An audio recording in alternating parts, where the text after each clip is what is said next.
यो प्रकरण छानबिन गर्ने कुरामा हामी कहीँ कतै बाधक हुँदैनौँ। छानबिन गर्ने कोलाई हो, छानबिनको चाहिँ आधार के हो, मापदण्ड के हो, हैन त्यो त गृहमन्त्रीज्यूले भन्नु पर्यो नि। महादेवलाई जल चढाउने ठाउँमा माथिबाट जलहरीमा पूर्व राष्ट्रपति, पूर्व प्रधानमन्त्री र पूर्व संस्कृति मन्त्रीको नाउँ लेखिएको रहेछ। उहाँहरूको नाउँबाट आएको पानी खानुपर्ने रहेछ। यहाँ यो बाध्यता सिर्जना किन गरियो, यो नाउँ किन लेखियो, यो हामीलाई अचम्म लागेको छ। त्यो आफ्नो नाम लेखाउन चाहनेहरूले आफ्नो मात्र नाम लेख्दा गाह्रो हुन्छ भनेर प्रधानमन्त्री राष्ट्रपतिको नाम पनि लेखा हुनसक्छ। पशुपतिनाथमा पनि भ्रष्टाचार गर्नेले कहाँ छोड्यो होला? कस्तो देश होला त्यो? महालेखाले प्रतिवेदनमा उल्लेख गरेको विषय का प्रति अख्तियारको आजसम्म ध्यान आकृष्ट नहुनुको कारण के हो? छानबिन समिति गठन गरेर छानबिन समितिको प्रतिवेदन हामीले पुलिसकोमा बुझाएका छौँ। त्यसलाई पुलिसले सत्य तथ्य तपाईँको चाहिँ अध्ययन गरेर दोषी उप पुलिसले कारबाही चलाउनुपर्छ। मन्त्रीले हातकडी लाउँदैन। भ्रष्टाचारीहरू जेलमा गएको समाचार तपाईँहरूले पनि प्रसारण गर्नुभएको छ नि, होइन? त्यो चाहिँ केही काम नगरेको भन्न मिल्छ? यो गठबन्धन परिवर्तन गरेर या यो सरकारलाई गिराएर अर्को सरकार बनाइहाल्ने सम्भावना आधारहरू म देख्दिनँ र त्यसमा धेरै सत्यता छैन। यो घिउ बेचुवा र तरबार बेचुवाको जस्तो गठबन्धनलाई आफै भत्कन दिनुपर्छ। 30 करोड रुपियाँ दिने भनेर निर्णय कसरी गरियो? दर्शन गर्न जाने, ल मेरो तर्फबाट 30 करोड, त्यसलाई निर्णय गर्नु पर्दैन? त्यसलाई चाहिँ सरकारको चाहिँ कार्यक्रम बनाउनु पर्दैन? आफ्नो नाम अंकित गर्नका निम्ति कुनै पनि काम विधि विपरीत गर्न मिल्छ? प्रक्रिया नअप्नाइ गर्न मिल्छ? नाउँ त लेख्नु भएन नि। महादेवलाई अथवा पशुपतिनाथलाई पानी खुवाउँदा आफ्नो नाउँबाट पानी खुवाउने चलन हाम्रो अन्तिम अवस्थामा सुनको पानी खानुपर्छ भन्छन् नि, अनि त्यो नाउँ लेखेको पानी खुवाउने पशुपतिलाई, त्यो त ठिक भएन होला। ठुलो पार्टीको एकदम शक्तिशाली नेता जोडिएको कारणले उहाँहरूले जबरजस्त गर्नुभयो, हटाइदिनु भयो, हैन? दबाब दिएर हटाउनु भयो। तर त्यो हटाइसकेपछि त्यो कुरा त्यतिकै छोड्न मिल्थ्यो त संसदले? लेखनाथ दाहालले विषय उठाउनु भयो, मतलब अख्तियारले छानबिन गर्यो, आधिकारिक औपचारिक रूपमा प्रतिवेदन बाहिर आउनु त बाँकी छ। जे होस्, तपाईँहरू फेरि म पनि र तपाईँहरू सबैले लेखनाथ दाहालज्यूलाई धन्यवाद दिउँ। अब यहाँहरूको नेताहरूमाथि, नेत्रीहरूमाथि यो नक्कली भुटानी शरणार्थी प्रकरणका केही कुराहरू अहिले फेरि छिटफुट आउन थालेका छन्। जस्तो तपाईँहरूको नेत्री डाक्टर आरजु राणामाथि, तपाईँहरूको नेता चाहिँ कृष्णप्रसाद सिटौलामाथि गृह प्रशासनले पक्राउ पनि गर्न आदेश दिएको, तर प्रहरी हिचकिचाएको भन्ने समाचारहरू सायद त्यो पुष्ट अपुष्ट के हुन्। तर यो के हो विषय चाहिँ म यहाँ तपाईँ मार्फत नै जान्न चाहेँ। होइन, पहिलो कुरा त यो कुरा गृहमन्त्रीले क्लियर गर्नु पर्यो, होइन? यो बाहिर यसरी आएको छ, उहाँले आदेश दिएको हो कि होइन, त्यो कुरा पहिला गृहमन्त्रीज्यूले प्रश्न गर्नु पर्यो, पहिलो कुरा। दोस्रो कुरा, यो प्रकरण छानबिन गर्ने कुरामा हामी कहीँ कतै बाधक हुँदैनौँ, हामीले सहयोग गर्छौँ। तर छानबिन गर्ने कोलाई हो, छानबिनको चाहिँ आधार के हो, मापदण्ड के हो, होइन? त्यो त गृहमन्त्रीज्यूले भन्नु पर्यो नि, होइन? त्यो कुन सन्दर्भमा चर्चामा आएका व्यक्तिहरू जोडिएका हुन्, उहाँहरूलाई छानबिन गर्न किन परेको हो, अथवा छानबिन गर चाहिँ पक्राउ गर भनेर उहाँले भनेको हो कि होइन, त्यो कुरा त पहिला गृहमन्त्रीज्यूले भन्नु पर्यो। एउटा मिडियाले लेखेको छ, त्यो सत्य हुन्थ्यो भने सबै मिडियाले लेख्नुहुन्थ्यो होला। अनि फेरि सन्दर्भ पनि के भनिएको छ भने झापा घर भएकोले, झापै घर भएकोले त सबै मान्छे यो काण्डमा मुछिन्नन् होला। त्यसैले त्यसको फेरि यो मौका हो भनेर जोसँग रिस उठेको छ सबैलाई ल्याएर जोड दिएर पनि भएन। तर नेपाली कङ्ग्रेस यो प्रकरणको घर भएकै कुरा गर्ने त केपी ओलीको घर डेफिनेटली होइन, त्यही त हो। केपी ओलीज्यूको घर पनि झापा नै हो, उहाँ पनि पहिले गृहमन्त्री भएकै हो, होइन? अरू पनि मन्त्री पनि हुनुभएको छ, झापाकै घर भएरै चाहिँ त्यो कुरामा जोडिने हो कि?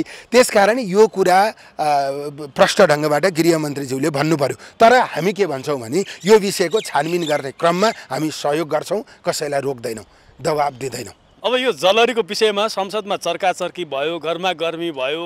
अध्यक्ष ओली, नेकपा एमालेको अध्यक्ष ओली चाहिँ प्रधानमन्त्री हुँदाखेरिमा चाहिँ पशुपतिमा चढाएको जलहरी चाहिँ मात्रात्मक रूपमा त्यहाँ परिमाणको सुन पनि पुगेन र सुनमा चाहिँ धेरै मिसावट पनि भयो भन्ने कुराहरू, तमाम कुराहरू आयो। कसैले त पित्तलको जलहरी समेत चढाउनु भयो केपी ओलीले सुन भनेर भन्ने कुराहरू पनि आयो। यो विषयमा हिजो जोखेर जुन जलहरीको परिमाण जति थियो त्यति तौल निस्क्यो भन्ने चर्चाहरूको बिचमा पनि छ। यो चाहिँ के बुझ्नु भएको छ राइम्स? अहिले खास गरी अब त्यताको अनुसन्धान के हुन्छ त्यो अर्को विषय भयो। म खालि संसदसँग जोडेर के भन्न चाहन्छु भने एउटा माननीय सांसदले यही संसद भवनभित्र जलहरीको विषय उठाउनु भयो, होइन? त्यो उहाँले उठाएको विषयमाथि आपत्ति प्रकट गरेर दबाब दिएर त्यो विषयलाई रेकर्डबाट हटाइयो। आम मान्छेले त्यसलाई कसरी बुझे भने यो संसदले त्यो विषयलाई ढाकछोप गर्न चाहन्छ भनेर बुझे, होइन? अनि अब यो कस्तो हो भने तपाईँको संसदमा त्यो कुरा उठेको छ, त्यसलाई रेकर्डबाट हटाइएको छ, अनि त्यसका बारेमा फेरि थप कसरी छानबिन गर्ने भन्ने बारेमा यो संसद बोल्दैन हैन। त्यो एउटा भ्रष्टाचारको प्रकरण हो। त्यो भ्रष्टाचारको प्रकरण ल ठिक छ, पूर्व प्रधानमन्त्रीसँग जोडेको कुरा मिलेन, त्यो पार्टी ठुलो थियो, धेरै सांसद थिए, त्यो कुरा त्यहाँ राखिरह्यो, रेकर्डमा राखिरह्यो भने हामी संसदै चल्न दिन्न भनेर उहाँहरूले भन्नुभयो। उहाँहरू दबाब दिन सक्ने हैसियतमा हुनुहुन्थ्यो।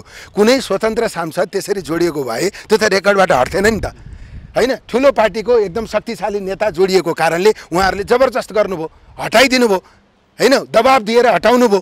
तर त्यो हटाइसकेपछि त्यो कुरा त्यत्तिकै छोड्न मिल्थ्यो त संसदले? त्यसको बारेमा यसो गर्ने भनेर संसदले तय गर्नु पर्थेन? खास गरी कहीँ पनि भ्रष्टाचार हुनु हुँदैन।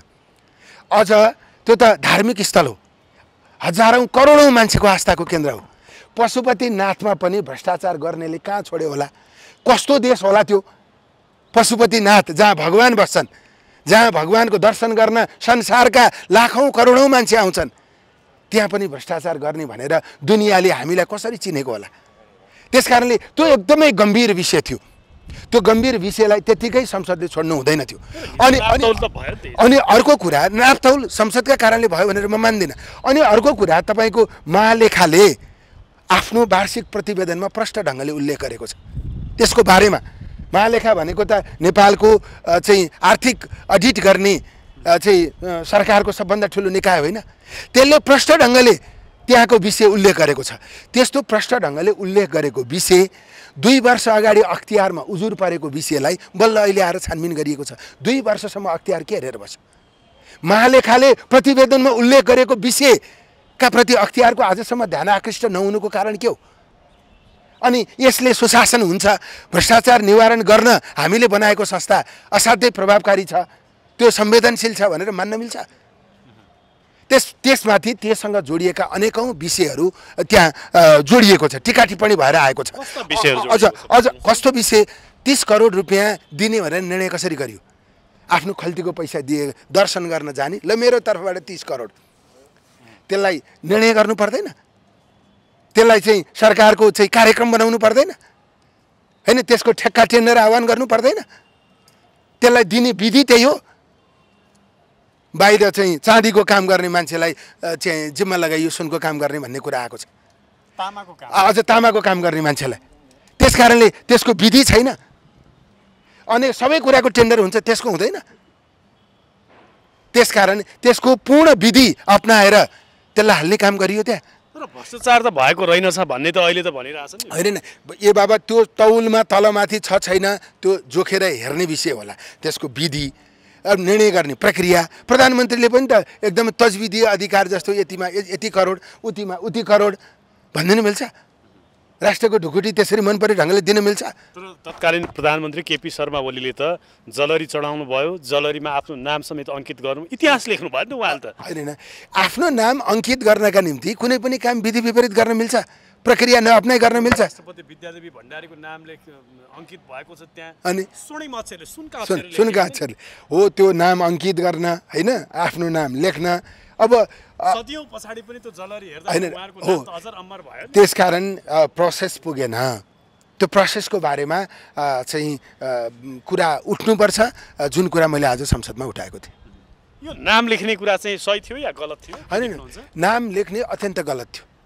यो चाहिँ कस्तो भने आत्मप्रशंसामा रमाउने होइन। त्यो त जिउँदै शालिग किन बनाइनस् भने जस्तो हो कि होइन। शालिग पनि त आफैले बनाउने कुरा त ठुलो कुरा भएन, अरूले बनाइदिनु पर्यो होइन।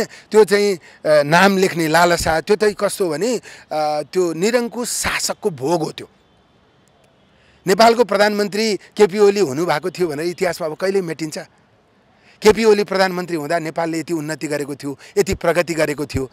त्यो कुनै शिलालेखमा नाम लेख्ने होइन, जनताको मनमा नाम लेख्नु पर्यो नि। इतिहासमा नाम लेख्ने भनेको त उहाँको प्रधानमन्त्रीत्व कालमा नेपालमा परिवर्तन भएको देखिनु पर्यो। फलानु प्रधानमन्त्री हुँदा नेपालमा यो भएको थियो, राम्रो काम, परिवर्तन भएको थियो होइन, देशमा क्रान्ति भएको थियो, सुशासन आएको थियो, यति रोजगारी सिर्जना भएको थियो, विदेश जानुपर्ने बाध्य नेपालीहरू विदेश जान नपर्ने स्थिति निर्माण भएको थियो। त्यसरी मनमा लेख्नु पर्यो नि नाम। अब सर, अब तपाईहरुलाई छ नि, तपाईहरुले लेख्ने कि नलेख्ने हो। त्यसकारण होइन, मैले भन्न खोजेको आशय के हो भने हाम्रो देशमा नेताहरू प्रधानमन्त्री हुनुहुन्छ, प्रधानमन्त्री भएपछि रिसोर्स विभिन्न ढङ्गले जम्मा गरेर गुट बलियो बनाउनुतिर लाग्नुहुन्छ, पार्टी कब्जा गर्नतिर लाग्नुहुन्छ। त्यो केही पनि गर्नु पर्दैन।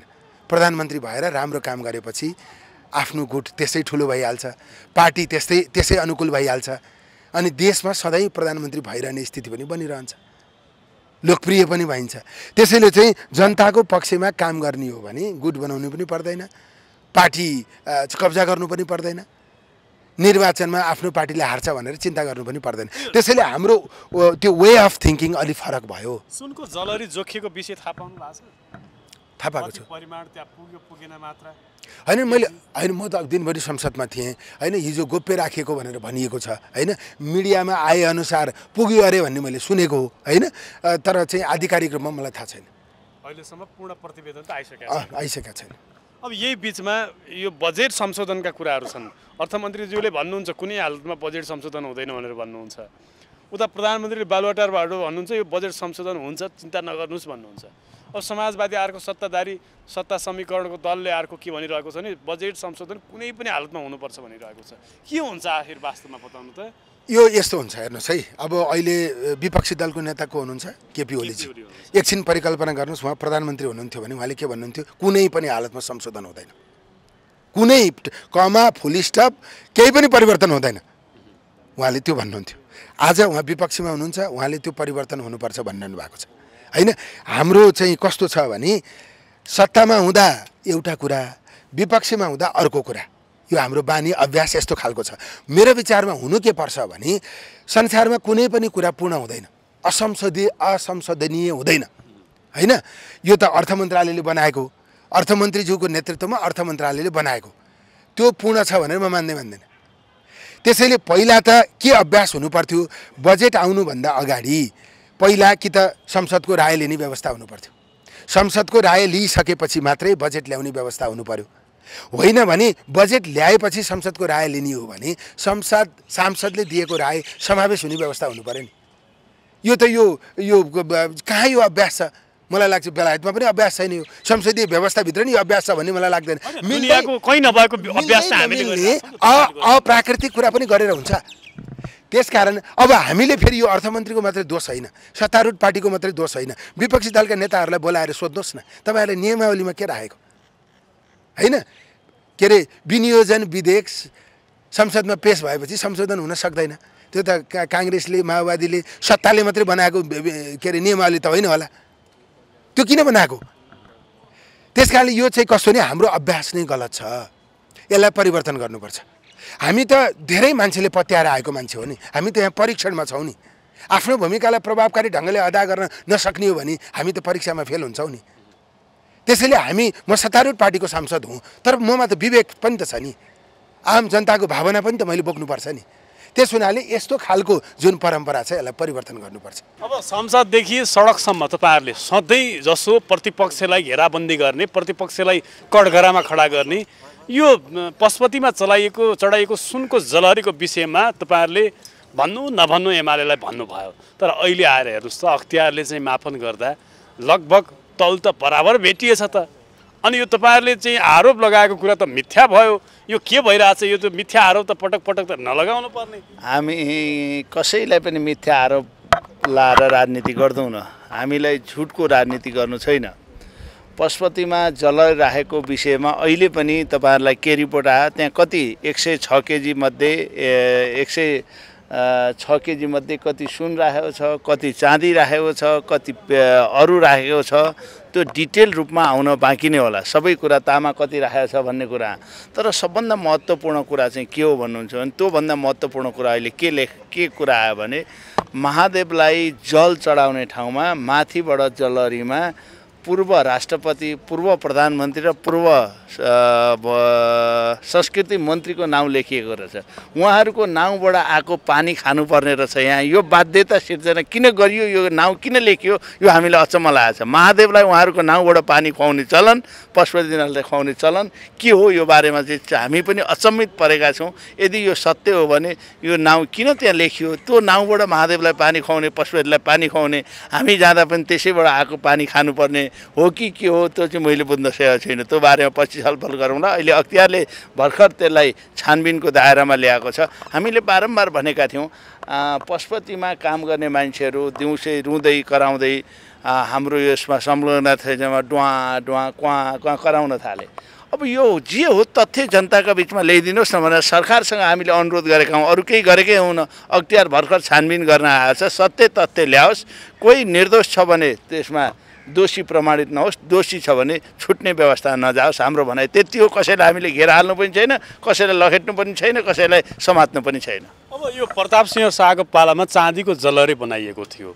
त्यो चाँदीको जलरी चाहिँ पुरानो भएर खिएर त्यो सफा गर्दा पनि हात काट्ने स्थिति आइसके पछाडि त्यो चाँदीको जलरी भन्दा अब सुनको जलरी राख्नु पर्यो भन्ने त्यो भिजन त केपी ओलीको त राम्रो हो नि। सुनको जलरी देखेँ, सुनको जलरी तपाईँहरूले देखेँ। चढाउनेले आफ्नो नाम लेख्यो त अब त्यो त्यही पानी तपाईँहरू त्यही खानुहोस् न, जलरीमा नाउँ उल्लेख भएको पानी भइहाल्यो। धन्यवाद।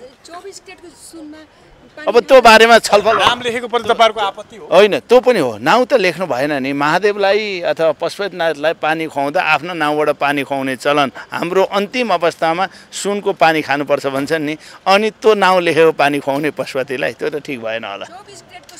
त्यो बारेमा अख्तियारले छानबिन गर्दैछ।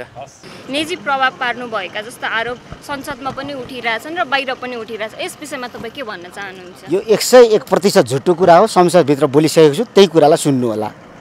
अहिले घाटामा रहेको वायु सेवा निगमलाई नाफा आयो भन्ने कुरा छ। यसको यथार्थ बारेमा धेरैले शङ्काको आधारमा नाफाको कुरा गरिरहेछ। यसलाई स्पष्ट पार्नु। धेरैचोटि मैले भनिसकेको छु, धमिजा र लाउडा काण्डदेखि यत्रो ठुलो कोभिड काण्ड मात्रै नभएर ठुला ठुला भ्रष्टाचारहरू बेहोरेको यो निगम अहिले चमत्कारी जादुमय र सर्केसमा जस्तो परिवर्तन त हुँदैन।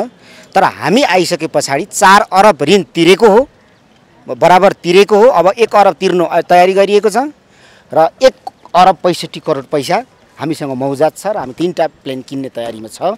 हाम्रो पालामा अपरेसनल कस्टमा हामी नाफामा छौँ। यसरी नै सधैँ नाफा आएको भए यो आज राष्ट्रको गौरवको रूपमा यो स्थापित भइसकेको हुन्छ। सबै ऋण तिरेको होइन कि? यो चाहिँ प्रक्रिया अगाडि बढेको छ। यो चाँडै हुन्छ। नेपालको ऐन कानुन अलिक ढिलो खालको छ, घुम्ती छ, तर लागिरहेको छ। सबै ऋण तिरेको होइन कि? तपाईँको कार्यकालमा चाहिँ फाइदामा गएको हो? फाइदामा गएर पनि हामीले 4 अरब बराबर ऋण तिरेर पनि 3टा जहाज किन्ने तयारीमा छौँ हामी। जलरीको जाँच गर्नलाई हिजो पर्यटन मन्त्रालय पनि गएको थियो। यहाँलाई पछिल्लो रिपोर्ट त्यो विषयमा के छ? अहिले जोखिएको छ त्यो चाहिँ उसले भन्छ, अख्तियारले भन्छ। अख्तियार भन्दा अगाडि मलाई मेरो मुखबाट बोल्नु नलगाउनु होला। यसरी नै विवाद हुन्छ क्या? विवाद हुन्छ होइन, सही कुरा बोल्नु पर्यो, विवादित कुरा होइन नि। सही कुरा यो हो, अख्तियारले छिटै सार्वजनिक गर्छ।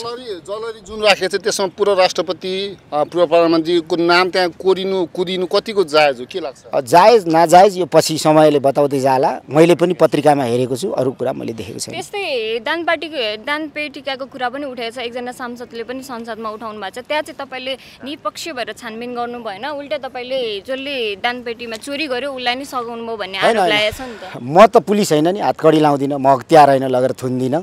हामीले छानबिन समिति गठन गरेर छानबिन समितिको प्रतिवेदन हामीले पुलिसकोमा बुझाएका छौँ। त्यसलाई पुलिसले सत्य तथ्य तपाईँको चाहिँ अध्ययन गरेर दोषी उप पुलिसले कारवाही चलाउनुपर्छ। मन्त्रीले हातकडी लाउँदैन, तपाईँहरूले बुझिदिनु होला। यो पछिल्लो समय पार्टीभित्री तपाईँको व्यापक असन्तोषका कुराहरू पनि आइरहेछन्। के भइरहेछ आखिर मन्त्रीज्यू बताउनुहोस् त खुलस्त जनताको माझमा? के भइरहेको छ तपाईँ भनिदिनु त, मलाई थाहै छैन। अहिले थाहा भयो। तपाईँले प्रधानमन्त्रीलाई पनि नटेरेको, प्रधानमन्त्री भन्दा पनि माथि उठेर काम गरिराख्नु भयो, प्रधानमन्त्रीलाई पनि हेपेको प्रविधि बढा भन्ने कुरा टिका टिप्पणी आइरहेछ नि त। होइन, यो पार्टीको नीति निर्देशन बमोजिम जानु भएन भन्ने कुरा। यो हल्लै हल्लाको देश, प्रदूषण बेगर त हामी बाँच्नै नसक्ने समाजमा छौँ। कसैले चलाएको प्रदूषण होला अनि त्यतै सोध्नु।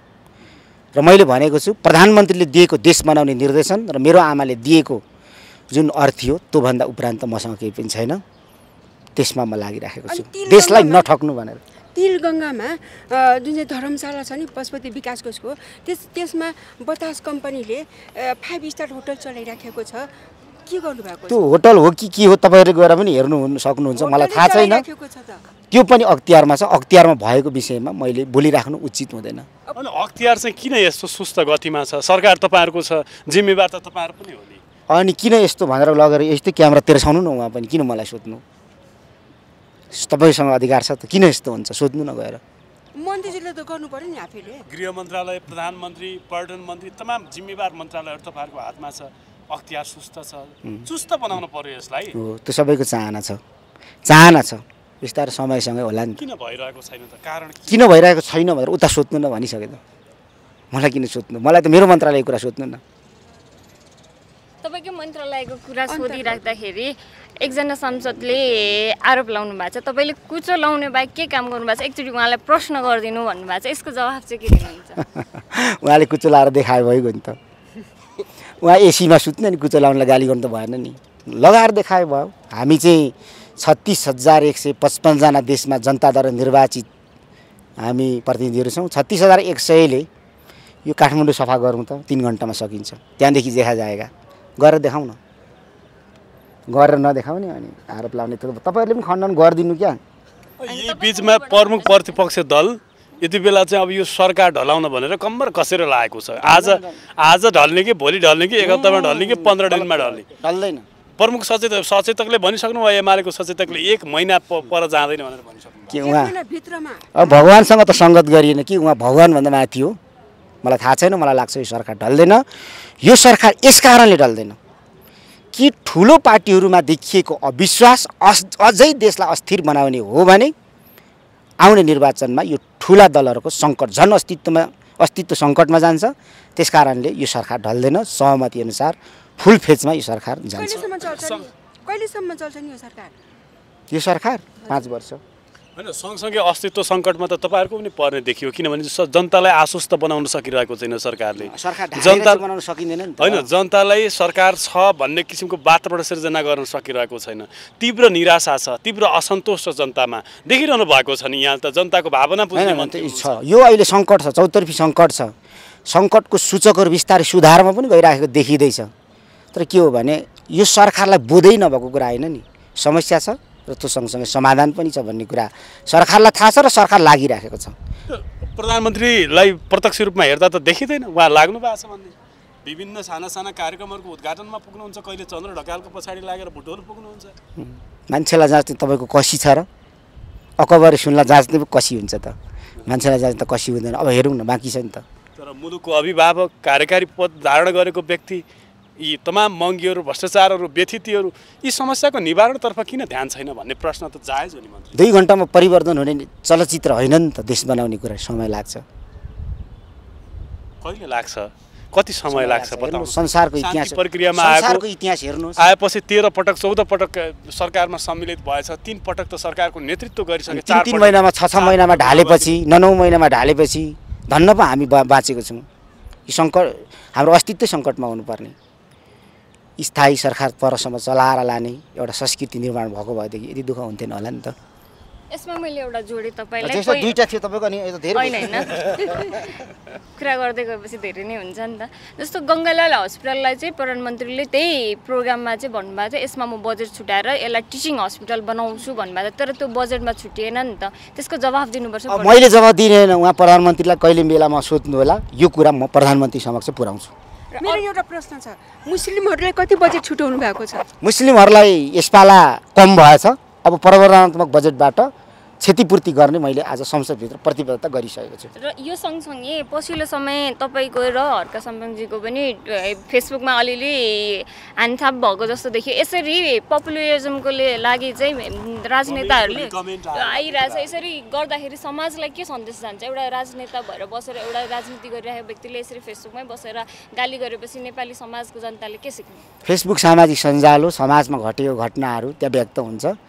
उहाँले सत्य तथ्य कुरा थाहा नपाई लेखिहाल्नु भयो, मान्छेमा भ्रम जान गयो।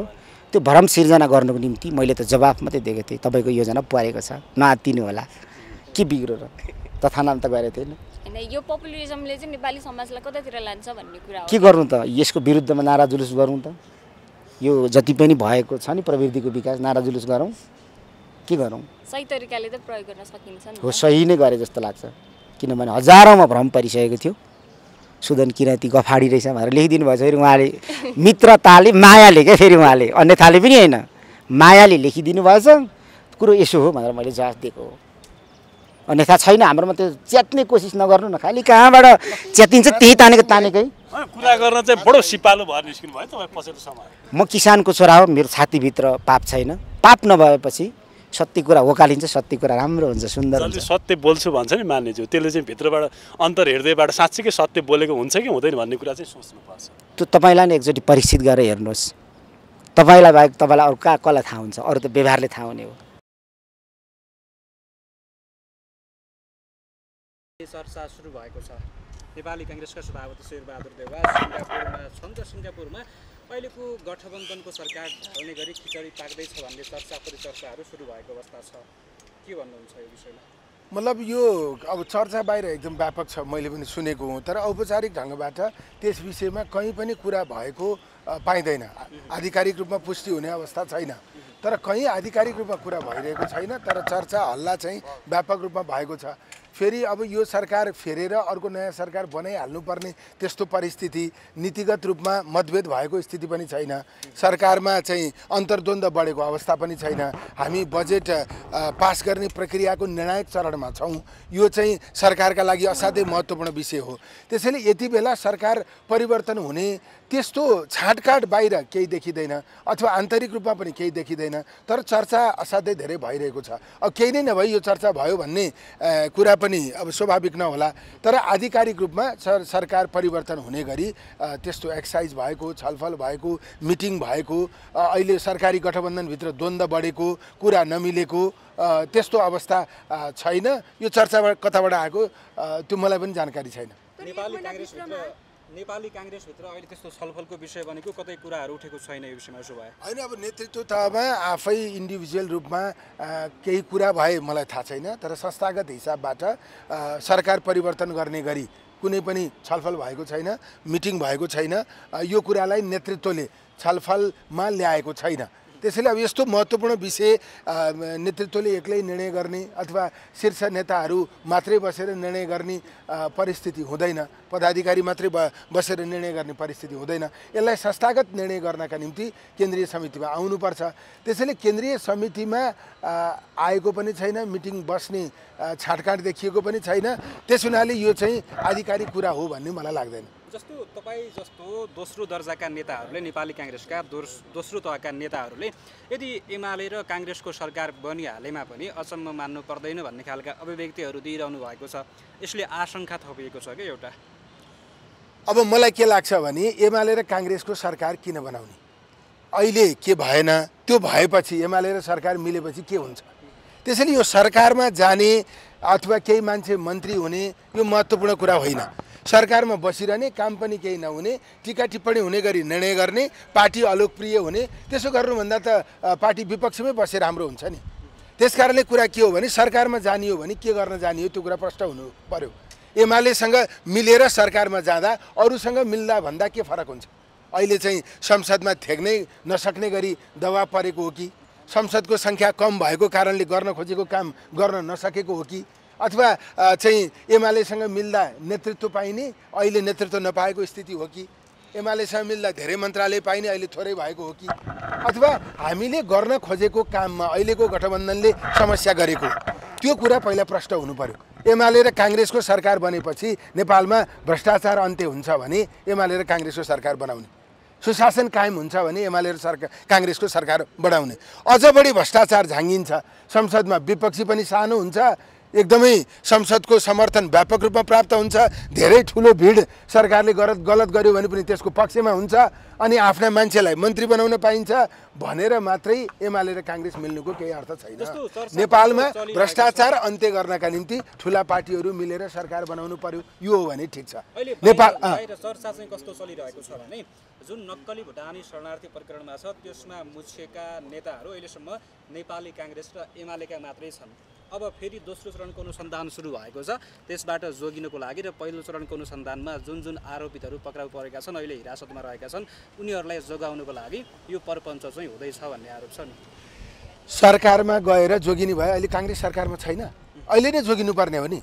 त्यसैले यो सरकारमा गएर अब कुनै भ्रष्टाचारको काण्डमा मुछिएको व्यक्तिलाई जोगाउँछु भनेर लाग्यो भने पार्टी नै समाप्त हुन्छ। त्यसकारणले यो पार्टीकै अस्तित्व रहँदैन। हामीले 2084 सालको चुनाव कसरी जित्ने भनेर नेपाली कङ्ग्रेसभित्र नि छलफल भइरहेको छ, अन्यत्र पनि छलफल भइरहेको होला।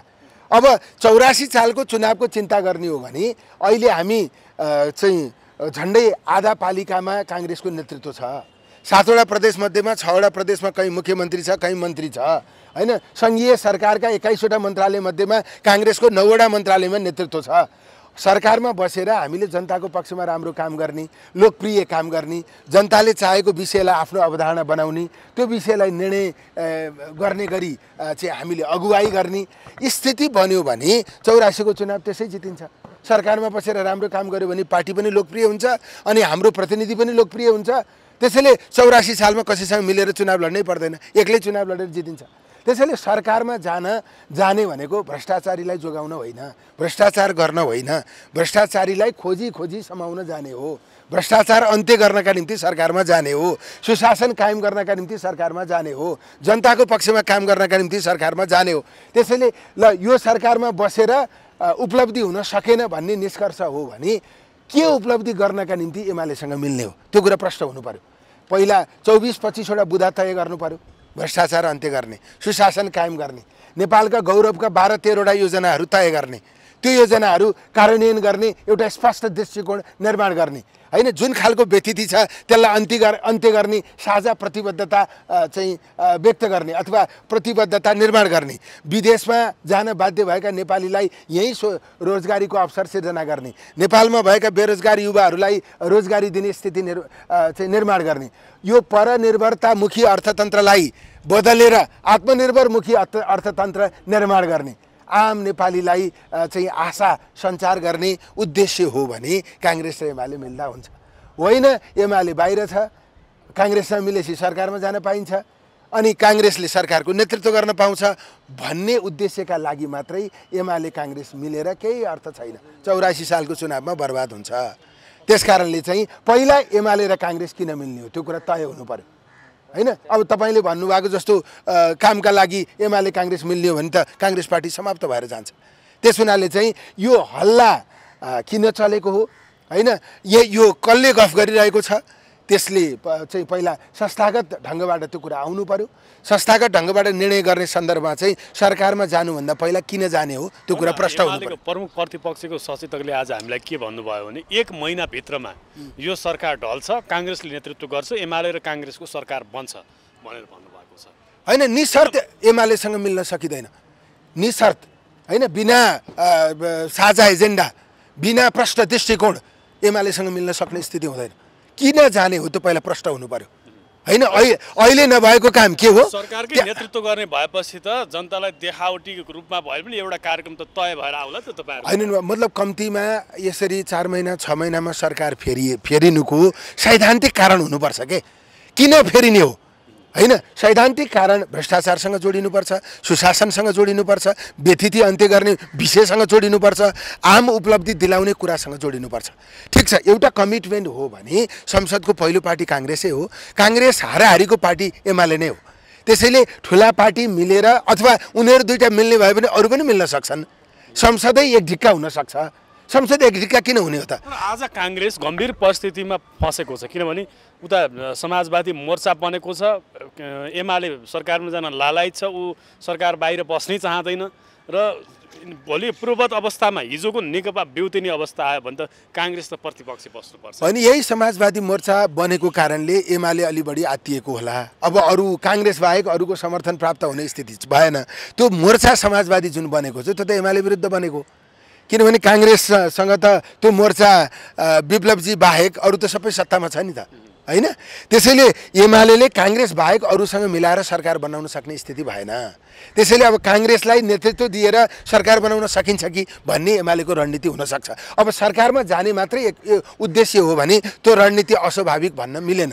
तर हाम्रो कुरा चाहिँ के हो भने अब पुरानो नेकपा बेउतिने अवस्था आयो भने पनि त काङ्ग्रेस प्रतिपक्ष बस्नुपर्छ होइन। त्यो सबभन्दा राम्रो कुरा हो। नेकपा बेउत्याएर उहाँहरूले सरकार चलाउनुहोस्, हामी प्रतिपक्षमा बस्न चाहन्छौँ होइन। त्यस कारणले त्यो हामीहरूको कुरा के हो भने गठबन्धनै गर्दा पनि यो गठबन्धनका बारेमा हाम्रा भित्र एकदमै धेरै कुराहरू उठेको थियो।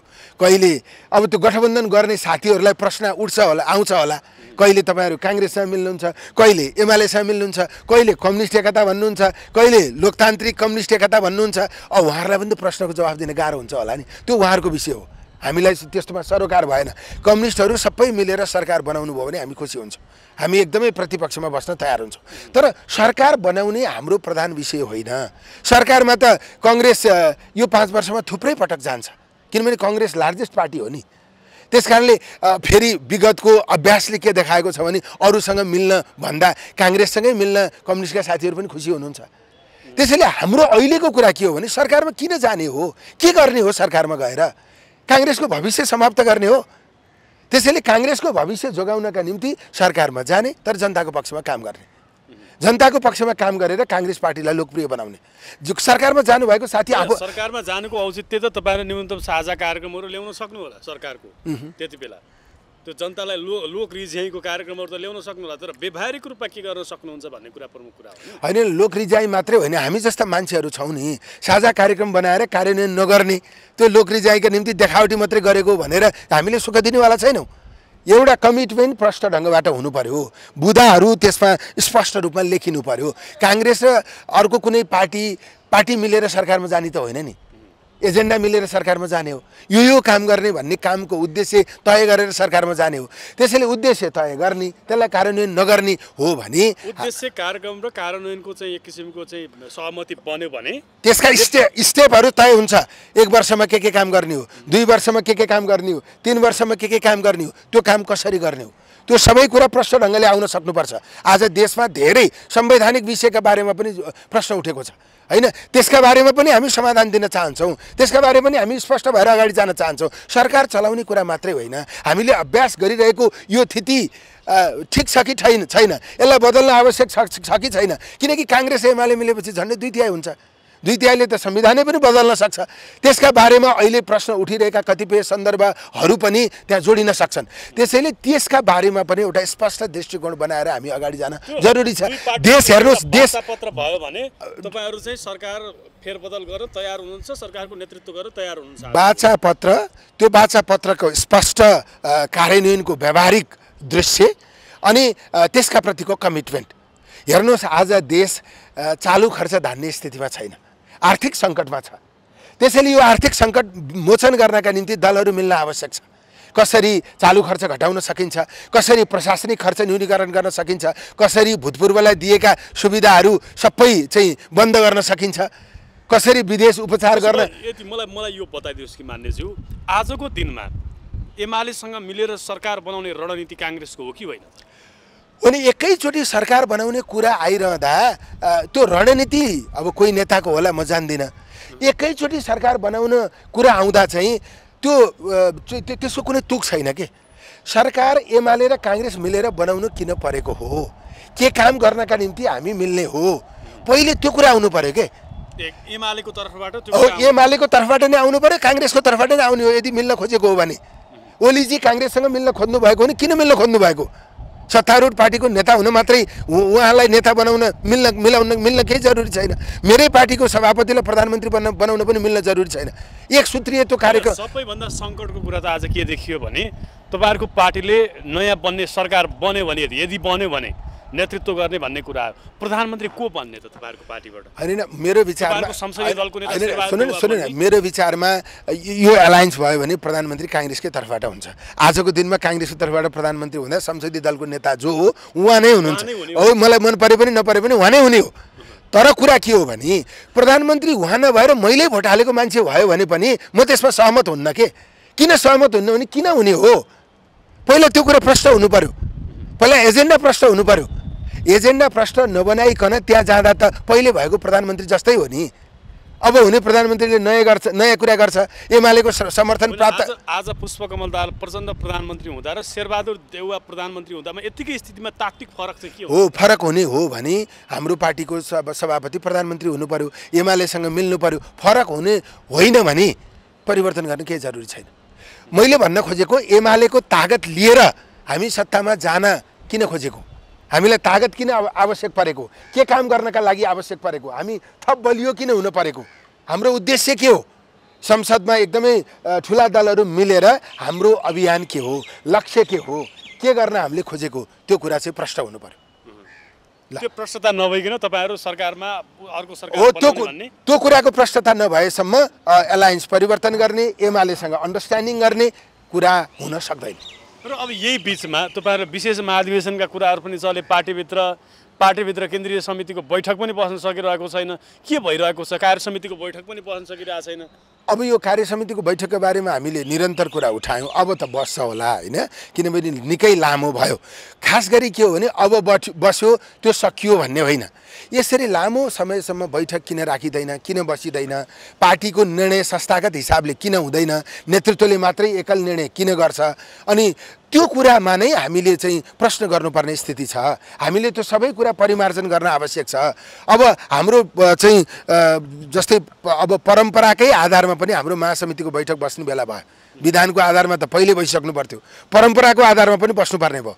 त्यसैले हामीले महासमितिको बैठक बसालेर हाम्रो विधानका व्यवस्थाहरूलाई परिवर्तन गरेर राष्ट्रिय मुद्दाका बारेमा अवधारणा सार्वजनिक गरेर हैन, संवैधानिक व्यवस्थाका बारेमा हाम्रा अवधारणाहरू सार्वजनिक गरेर हामी अगाडि जानुपर्नेछ। सङ्गठनलाई पनि व्यवस्थित गर्नुपर्नेछ। हाम्रो काङ्ग्रेस पार्टीको पक्षमा मेसेज, पोजिटिभ मेसेज निर्माण गर्नका निम्ति हामीले थुप्रै काम गर्नुपर्नेछ। त्यसैले त्यो काम गर्न ढिलो भएको छ। त्यो काम हामीले छिटोभन्दा छिटो गर्नुपर्छ। अब बैठक मात्रै होइन, हाम्रो नीति महाधिवेशन तोकिनुपर्छ, महासमितिको बैठक तोकिनुपर्छ, अनि नेतृत्वले आफ्नो कार्यशैली फेर्ने गरी प्रतिबद्धता व्यक्त गर्नुपर्छ। होइन भने नेतृत्व नै फेर्ने गरी अगाडि जानुपर्ने स्थिति छ। 2084 को निर्वाचनमा एउटा लामो अन्तरालको हामीले चाहिँ भविष्य हेर्नु पर्दा 84 को निर्वाचनमा काङ्ग्रेस कसको नेतृत्वमा भए मात्रै नयाँ भन्नेका दलहरू र अरू भन्नेका दलहरू भन्दा फरक पृथक बनेर जान सक्छ? होइन, अब 84 आउन धेरै समय छ होइन। यो नेतृत्व कसको हुने भन्ने कुरा चाहिँ प्रोसेसले निर्धारण गर्ने हो। 84 को चुनाव अगाडि हाम्रो पार्टीमा नेतृत्व बदल्ने प्रोसेस भइसक्छ होइन, अधिवेशन भइसक्छ, महाधिवेशन भइसक्छ। त्यसैले त्यो महाधिवेशनले चाहिँ 84 को चुनावमा कसलाई नेता बनाउँदा पार्टीले चुनाव जित्छ, नयाँ मेसेज दिन सक्छ, नेतृत्वले अरूसँग प्रतिस्पर्धा गर्ने काबिलता, दक्षता देखाउन सक्छ। त्यो आम साथीहरूले त्यो मूल्याङ्कन गर्ने विषय हो। त्यो हाम्रो 84 को चुनावभन्दा अगाडि हाम्रो महाधिवेशन हुन्छ। महाधिवेशनले 84 को चुनाव हाँक्ने काङ्ग्रेसको नेता निर्वाचित गर्छ।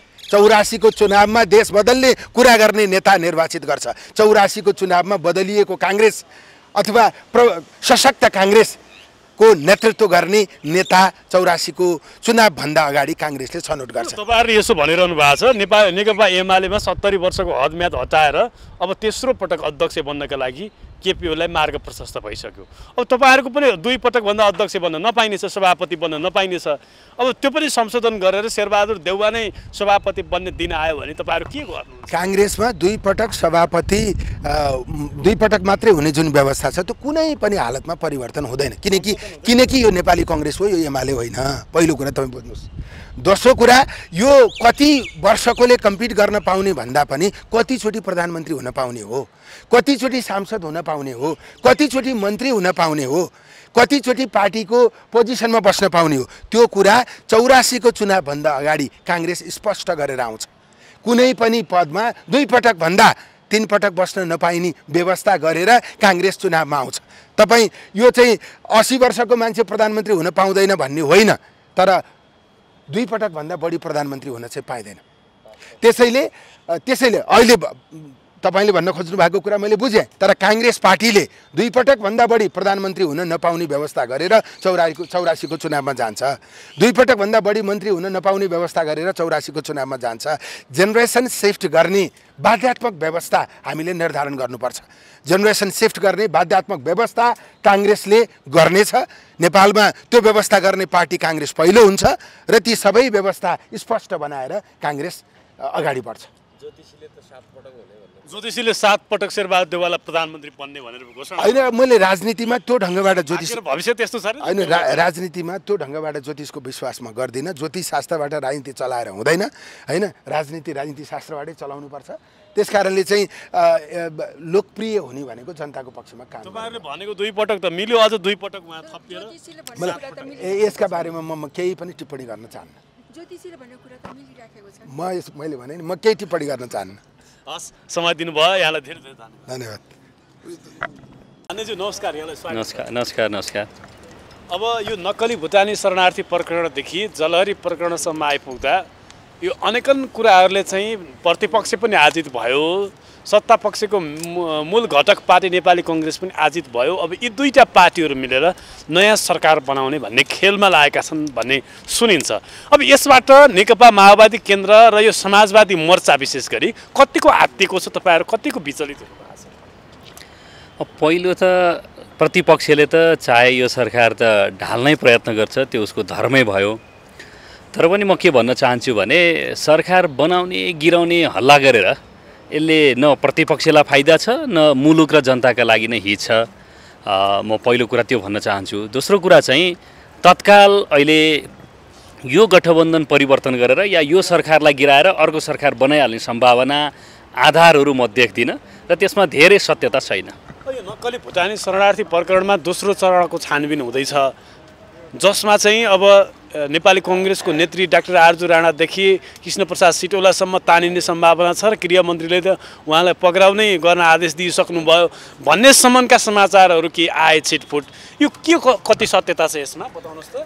मैले नि तपाईँले जस्तो समाचार पढेको हो, यो भ्रमात्मक हो अथवा सत्य हो? मैले नि तपाईँले जस्तो समाचार पढेको हो। अब आधार प्रमाण नपुगिकन, हाजिर गर्न नबोलाइकन, पक्राउ पूर्जी जारी नभइकन बाँकी गरिने टिप्पणीले मान्छेहरूको व्यक्तिगत जीवनप्रति चाहिँ आरोप र मानहानि जस्तो हुन्छ। त्यसैले म त्यसका बारेमा व्यक्ति किटेर त्योभन्दा थप टिप्पणी गर्न चाहदिनँ। अब यो सत्ताको नेतृत्व गरिरहेको माओवादी दल यति बेला प्रधानमन्त्रीदेखि गृहमन्त्रीदेखि विभिन्न महत्त्वपूर्ण मन्त्रालय सम्हालिरहेको छ, तर जनतालाई आश्वस्त बनाउन सकिरहेको छैन कि देशमा सरकार छ, सरकार चाहिँ जनताप्रति जिम्मेवार छ, राष्ट्रप्रति जिम्मेवार छ, जनताको जनजीविकासँग जिम्मेवार छ भन्ने कुरा चाहिँ आश्वस्त बनाउन सकिरहेको छैन। जसको ज्वलन्त उदाहरण महँगी बढिरहेको छ, भ्रष्टाचार यावत रूपमा भइरहेको छ भन्ने कुराहरू आउँछ, चाहे त्यो ब्युरोक्रेसीमा होस्, चाहे त्यो राजनीतिक संयन्त्रमा होस्। यो के भइरहेको छ आखिर यो देशमा बताउनुहोस् त? सरकारको नेतृत्व तपाईँहरू गर्दै हुनुहुन्छ। भ्रष्टाचारीहरू जेलमा गएको समाचार तपाईँहरूले पनि प्रसारण गर्नुभएको छ नि, होइन? त्यो चाहिँ केही काम नगरेको भन्न मिल्छ? पूर्व उपप्रधानमन्त्री, पूर्व गृहमन्त्री, बहालवाला सचिव, अरू धेरै अधिकारीहरू यी सबैलाई मतलब कानुनसम्मत ढङ्गबाट जेल हालेको छ नि। त्यो भनेको सुशासनको क्षेत्रमा देखिने गरिकन, अनुभूत गर्ने गरिकन होइन। मेरो तपाईँहरूलाई पनि के अनुरोध छ भने नकारात्मक नभएको, अभावको, दुःखको मात्रै कुरा किन गर्ने? सुखको, सहानुभूतिको, सकारात्मकताको कुरा पनि गरौँ न। तपाईँहरूका मिडियाहरूले पनि त्यो कुरा पनि सम्प्रेषण प्रसारण गर्नुहोस्। दुःख त छँदैछ, हामी उसै गरिब राष्ट्रमा छौँ, त्यसमाथि हाम्रो राजनीतिक प्रणालीका हिसाबले हामी अस्थिरतामा छौँ। त्यसैले यसलाई स्थिरतातिर लैजाने, सरकारलाई बलियो बनाउने, सकारात्मक खबरदारी गर्ने, सकारात्मक ढङ्गले चिन्तन मनन गर्नेतिर सोच्नुपर्छ। मेरो तपाईँहरू र तपाईँहरू मार्फत यही अपिल छ। दुःख छ, दुःखको कारण छ, तर दुःख निदान गर्ने उपाय पनि छ, तर त्यो उपाय किन सुझाइरहेको छैन? खालि भएन, सकिएन, गरेन, रोइलो मात्रै किन गर्ने? रोइलो खाना लाउन त पुगेकै छ नि हामीलाई, छैन? रोइलो मात्रै किन गर्ने? मैले भन्न खोजेको कुरा दुःख छ, अभाव छ, चाहिँ मतलब पीडा छ, त्यो कुरा त छँदैछ। त्यसो भएर त हामी अब मतलब कमजोर राष्ट्रमा छौँ, अब अविकसित मुलुकमा छौँ, यसलाई विकसित दिशातिर चाहिँ अपग्रेड गर्नुपर्छ भनिराखेकै छौँ नि। त्यसैले मेरो तपाईँहरू सबै सञ्चारकर्मी साथीहरूलाई पनि के अपिल छ भने कहिलेकाहीँ सकारात्मक कुराहरूलाई पनि हाइलाइट गरौँ न, भइराखेका गरिराखेका कामहरूका बारेमा। त्यति मात्रै अपिल हो। जस्तो यो जलहरी प्रकरणमा विशेष गरी तपाईँहरूकै सांसदले संसदको रोस्टममा उभिएर यो जलहरी त सुनकै होइन पित्तलको भन्ने गर्नुहुन्थ्यो, अन्तत हिजो जाँच गर्दा सुनकै भन्ने पनि केही तथ्यहरू आएका छन् र परिमाण पनि जति चाहिँ जलहरी चढाइएको थियो त्यति नै आयो भन्ने कुराहरू छ। आखिर यो हल्लै मात्रै रहेछ है मान्यज्यू? शब्दलाई मात्रै नसमातौँ। मान्यज्यूले रोस्टमबाट के भन्नुभएको हो भने पशुपतिमा घोटाला छ भनेर उहाँले विषय उजागर गर्नुभएको हो। महालेखाको प्रतिवेदनमा त्यहाँ बेरुजु देखिएको छ, अख्तियारमा यो कुरा उजुर भएको थियो। यदि केही पनि होइन रहेछ भने नि मान्यज्यूले कुरा त उठाउनु भयो नि, उता महालेखामा चाहिँ बेरुजु रहेछ, अख्तियारमा चाहिँ उजुर परेको रहेछ। उति बेलै सांसदले कुरा नउठाउँदै अख्तियारले थपकन यति अनुसन्धान गरेर केही पनि होइन भनेर बसेको भए यत्रो विवाद पनि हुँदैन थियो, बरालिनु पर्दैन थियो। त्यसैले केही न केही भएर विषय उठ्यो, टुङ्गेछ केही रहेनछ र टुङ्गेछ भने नि त सांसदज्यूलाई धन्यवादै दिनु न। अख्तियार एकाएक हिजो कसरी तात्यो त यतिका समय पछाडि? संसदले गम्भीर महत्त्वको विषय प्राप्त गर्यो, यस्तो यो चाहिँ एउटा रेकर्डको विषय भयो, सबैतिर ध्यान आकर्षण भयो र अख्तियार बाध्य भएर छानबिन गर्न गयो। बाध्यतामा कडी नआएको भए अख्तियारले छानबिन गर्थ्यो? किन नगरेको त? पहिले गरेर चिज उजुर आएको थियो, यो उजुरका उप चाहिँ यस्तो कुरा आयो भनेर प्रतिवेदन सार्वजनिक गरिदिएको भए विषय बहसमै आउँदैन थियो नि त। त्यसैले संसद भनेको जनताको चाहिँ इस्युहरूलाई उठान गर्ने एउटा सार्वभौम अधिकार अख्तियारलाई किन जिम्मेवार बनाउनु? हामी सांसदहरूले या हाम्रो दलका तर्फबाट मान्य लेखनाथ दाहालले विषय उठाउनु भयो, मतलब अख्तियारले छानबिन गर्यो, आधिकारिक औपचारिक रूपमा प्रतिवेदन बाहिर आउनु त बाँकी छ। जे होस् तपाईँहरू फेरि म पनि र तपाईँहरू सबैले लेखनाथ दाहालज्यूलाई धन्यवाद दिउँ। अख्तियार चाहिँ किन चाहिँ जागरुक हुन सकिरहेको छैन? सरकारले अख्तियारलाई किन जागरुक बनाउन सकिरहेको छैन?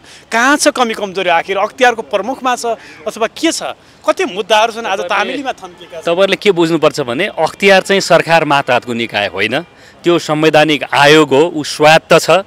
उसलाई खालि संसदले एउटा कानुन बनाएर दिएको छ, त्यो कानुनका अधीनस्थमा रहेर उसले काम गर्नुपर्छ। त्यसैले अख्तियार किन सक्रिय भएन भनेर सरकारलाई सोध्ने होइन, अख्तियार किन गतिशील भएन भनेर अख्तियारलाई नै सोध्नुपर्छ तपाईँहरूले। म फेरि भन्न चाहन्छु, अख्तियार संवैधानिक स्वायत्त अधिकार सम्पन्न चाहिँ आयोग हो, त्यसो भएको हुनाले उसलाई दिएको कानुनको अधीनस्थमा रहेर सक्रिय हुनुपर्छ। अख्तियारको प्रमुखले चाहिँ सक्रिय बनाउन सक्नु भएन भने त्यो ती व्यवस्था पनि छैन, त्यहाँ फेरि नेतृत्व फेर्ने व्यवस्था पनि छ। बहालवाला संवैधानिक आयोगको एकजना प्रमुखका बारेमा म व्यक्तिगत रूपमा केही पनि टिप्पणी गर्न चाहदिनँ। जनताहरूका जे विषयहरू उठेका छन् यसका प्रति उसको ध्यान आकर्षण होस्। मान्यज्यू नमस्कार, यहाँलाई स्वागत छ। धन्यवाद। तपाईँहरूको अध्यक्ष पूर्व प्रधानमन्त्री केपी शर्मा ओलीले अहिले प्रमुख प्रतिपक्षी दलको नेताले एउटा कार्यक्रममा भन्नुभएको थियो, उहाँले म मरिसके पछाडि मेरो शालिग बनाउनु पर्दैन, मेरो नाउँमा स्मृति पार्क प्रतिष्ठान बनाउनु पर्दैन, केही गर्नु पर्दैन, म जति गर्छु म जीवनभर मेरो जीवन छँदै म योगदान गर्छु राष्ट्रको लागि भनेर भन्नुभएको थियो। तर अब सुनको जलरीमा भने स्वर्णिम अक्षरमा उहाँले नाम लेख्नु भएछ, यो चाहिँ अलिकता कसरी हेर्ने बताउनुहोस् त? त्यो उहाँले लेख्या होला र? त्यो त पशुपति विकास कोषलाई सोध्नुहोस् न। पशुपति विकास कोष त आफैमा एउटा स्वतन्त्र संस्था हो, संस्कृति मन्त्रालय मार्फत पर्छ होइन। त्यसैले प्रधानमन्त्रीले अरू कसले चाहिँ हाम्रो नाम लेख भनेर प्रधानमन्त्रीले भन्नुभयो जस्तो मलाई लाग्दैन। पशुपति विकास कोषले आफ्नै इनिसिएसनमा अब उहाँको मात्र किन अरू 13 जनाको पनि नाम छ, 13 जना जति कसको नाम छ भन्ने सुनेको छु। त्यो आफ्नो नाम लेखाउन चाहनेहरूले आफ्नो मात्र नाम लेख्दा गाह्रो हुन्छ भनेर प्रधानमन्त्री राष्ट्रपतिको नाम पनि लेखा हुनसक्छ। त्यो त होइन, सुन्नुहोस् न, त्यो त पशुपति यो संस्कृति मन्त्री प्रधानमन्त्रीलाई भन्दा नि यो पशुपति विकास कोषलाई सोध्ने काम हो। किनभने प्रधानमन्त्रीले नपुगेको पैसा निकासा गरिदिनु भयो, त्यसपछि यसो गर उसो गर त भन्नु भएन होला। पशुपति विकास कोषको तजविज हो त्यो। यो जलरीका विषयमा तपाईँलाई प्रतिपक्षलाई पनि पटक पटक कठघरामा चाहिँ सत्तापक्षका सांसदहरूले खडा गरे। अब हिजो चाहिँ नापतौल पनि भएछ, कति परिमाण छ, के कति क्यारेटको चाहिँ के कति चाहिँ क्यारेटको सुन छ, सबै कुरा भइसके पछाडि आज त तपाईँहरू हसमुख अनुहार बनाएर संसदभित्र आउनु भएको होइन। त्यो अहिले पनि अख्तियारमै त्यो अझै छानबिन छ, त्यसको रिजल्ट आइसकेको छैन। त्यसले म त्यसमा धेरै टिप्पणी गर्न चाहन्न। त्यसमा प्रधानमन्त्रीलाई, तत्कालीन प्रधानमन्त्रीलाई अथवा संस्कृति मन्त्रीलाई मुस्नुको अर्थै छैन। किन भन्दाखेरि धेरै पैसा, सरकारको भन्दा बढी पैसा पशुपति विकास कोषको आफ्नै पैसा हो। नपुगेको पैसा प्रधानमन्त्रीले उनीहरूले मागे, मैले सोधेँ यसबारे। मैले सोद्धा के थियो भन्दाखेरि प्रधानमन्त्रीको चाहना हो कि त्यो सुनको जलरी लाग्ने, अरूको भन्दाखेरि त्यो त्यहाँको भट्टदेखि लिएर पशुपति विकास कोषको चाहना हो। उनीहरूले हामीसँग यति करोड रुपियाँ छ होइन, तर हाम्रो यो पैसाले पुगेन, नपुगेको पैसा सरकारले पठाइदियोस्, सरकारले थपिदियोस् भनेपछि प्रधानमन्त्रीले हुन्छ भन्नुभएको हो।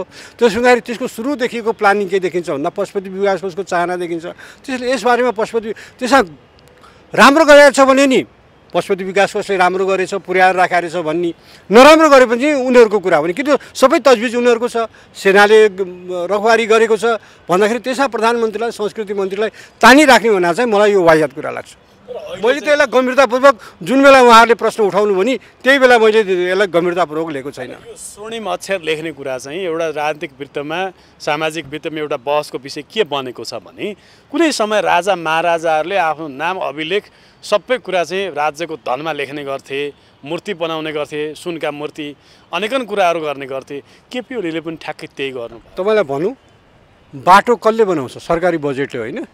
तर राष्ट्रपतिले शिलान्यास गरायो भने राष्ट्रपतिको फलानालाई यति मितिमा गरे भनेर राष्ट्रपतिको नाम लेखिन्छ, उद्घाटन गरे भने फलानाले उद्घाटन गरे भनेर लेखिन्छ।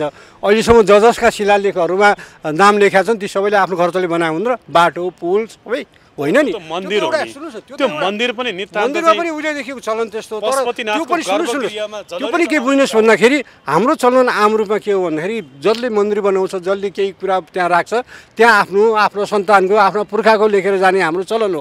तर पशुपतिको त्यो जलहरीमा नि मेरो नाम लेख्नु भनेर तत्कालीन प्रधानमन्त्री केपी ओलीले भन्नुभयो भन्ने मलाई चाहिँ लाग्दैन। अब यही बिचमा सत्ता समीकरण परिवर्तन गर्न चाहन्छ काङ्ग्रेस पनि, र तपाईँहरू चाहिँ सत्ता चाहिँ यो भत्काएर फुटाएर र यो चाहिँ सरकार ढलाएर तपाईँहरू चाहिँ काङ्ग्रेसको नेतृत्वमा सरकारमा सहभागी हुन चाहनुहुन्छ भन्ने कुरा चाहिँ कतिको अब यो त्यस्तो के गठबन्धन भत्काउने, जुटाउने, नयाँ बनाउने आदि कुरामा त्यस्तो हाम्रो पार्टी लागिरह भन्ने मलाई लाग्दा पनि लाग्दैन।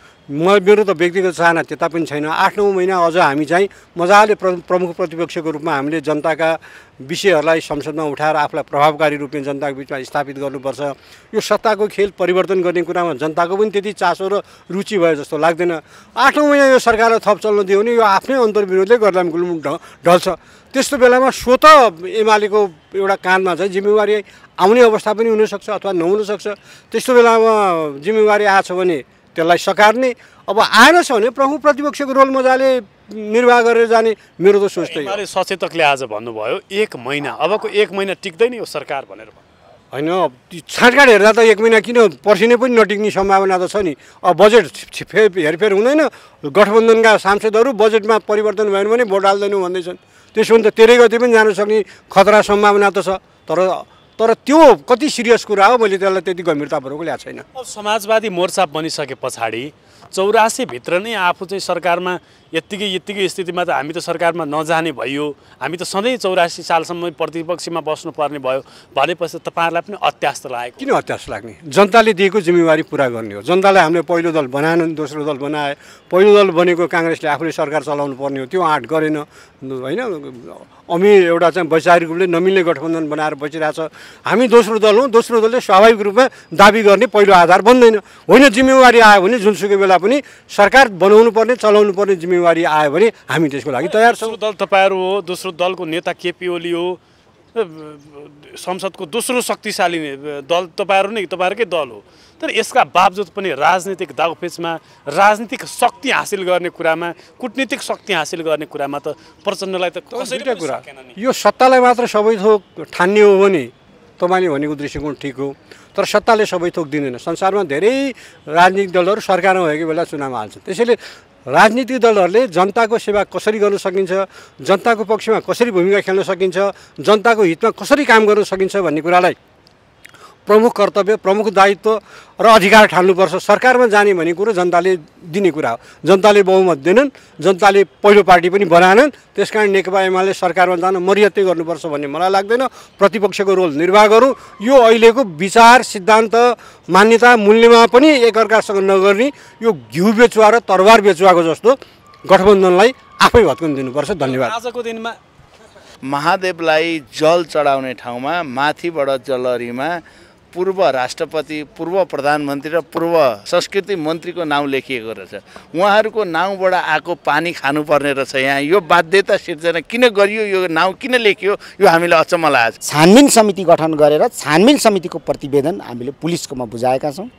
त्यसलाई पुलिसले सत्य तथ्य तपाईँको चाहिँ अध्ययन गरेर दोषी उप पुलिसले कारवाही चलाउनुपर्छ। मन्त्रीले हातकडी लाउँदैन। नाउँ त लेख्नु भएन नि। महादेवलाई अथवा पशुपतिनाथलाई पानी खुवाउँदा आफ्नो नाउँबाट पानी खुवाउने चलन, हाम्रो अन्तिम अवस्थामा सुनको पानी खानुपर्छ भन्छन् नि, अनि त्यो नाउँ लेखेको पानी खुवाउने पशुपतिलाई, त्यो त ठिक भएन होला। अब संसददेखि सडकसम्म तपाईँहरूले सधैँ जसो प्रतिपक्षलाई घेराबन्दी गर्ने, प्रतिपक्षलाई कठघरामा खडा गर्ने, यो पशुपतिमा चढाइएको सुनको जलहरीको विषयमा तपाईँहरूले भन्नु नभन्नु एमालेलाई भन्नुभयो। तर अहिले आएर हेर्नुहोस् त, अख्तियारले चाहिँ मापन गर्दा लगभग तौल त बराबर भेटिएछ त।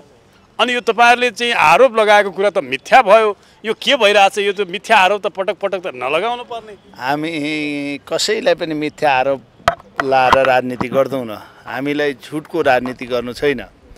पशुपतिमा जलहरी राखेको विषयमा अहिले पनि तपाईँहरूलाई के रिपोर्ट आयो? त्यहाँ कति 106 केजी मध्ये 6 केजी मध्ये कति सुन राखेको छ, कति चाँदी राखेको छ, कति अरू राखेको छ, त्यो डिटेल रूपमा आउन बाँकी नै होला। सबै कुरा तामा कति राखेको छ भन्ने कुरा।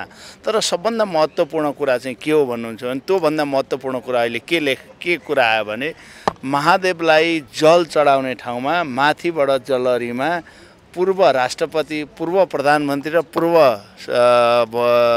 संस्कृति मन्त्रीको नाउँ लेखिएको रहेछ।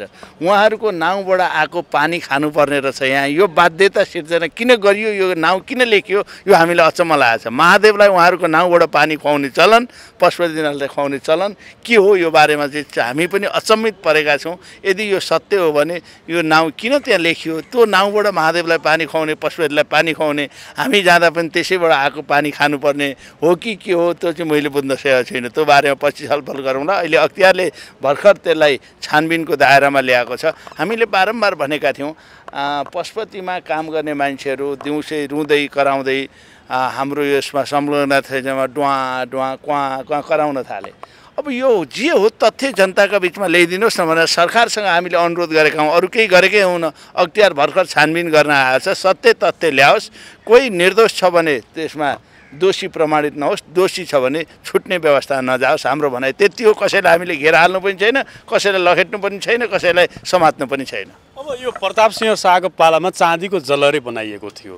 त्यो चाँदीको जलहरी चाहिँ पुरानो भएर खिएर त्यो सफा गर्दा पनि हात काट्ने स्थिति आइसके पछाडि त्यो चाँदीको जलहरी भन्दा अब सुनको जलहरी राख्नु पर्यो भन्ने त्यो भिजन त केपी ओलीको त राम्रो हो नि। सुनको जलहरी देखे, सुनको जलहरी तपाईँले देखे, चढाउनेले आफ्नो नाम लेख्यो त। अब त्यो त्यही पानी तपाईँहरू त्यही खानुहोस् न, जलहरीमा नाउँ उल्लेख भएको पानी भइहाल्यो। धन्यवाद। अब त्यो बारेमा छलफल, नाम लेखेको पनि तपाईँहरूको आपत्ति हो होइन? त्यो पनि हो। नाउँ त लेख्नु भएन नि। महादेवलाई अथवा पशुपतिनाथलाई पानी खुवाउँदा आफ्नो नाउँबाट पानी खुवाउने चलन, हाम्रो अन्तिम अवस्थामा सुनको पानी खानुपर्छ भन्छन् नि, अनि त्यो नाउँ लेखेको पानी खुवाउने पशुपतिलाई, त्यो त ठिक भएन होला। त्यो बारेमा अख्तियारले छानबिन गर्दैछ। निजी प्रभाव पार्नुभएका जस्ता आरोप संसदमा पनि उठिरहेछन् र बाहिर पनि उठिरहेछ। यस विषयमा तपाईँ के भन्न चाहनुहुन्छ? यो 101% झुटो कुरा हो। संसदभित्र बोलिसकेको छु, त्यही कुरालाई सुन्नु होला। अहिले घाटामा रहेको वायु सेवा निगमलाई नाफा आयो भन्ने कुरा छ। यसको यथार्थ बारेमा धेरैले शङ्काको आधारमा नाफाको कुरा गरिरहेछ। यसलाई स्पष्ट पार्नु। धेरैचोटि मैले भनिसकेको छु, धमिजा र लाउडा काण्डदेखि यत्रो ठुलो कोभिड काण्ड मात्रै नभएर ठुला ठुला भ्रष्टाचारहरू बेहोरेको यो निगम अहिले चमत्कारिक जादुमय र सर्केसमा जस्तो परिवर्तन त हुँदैन।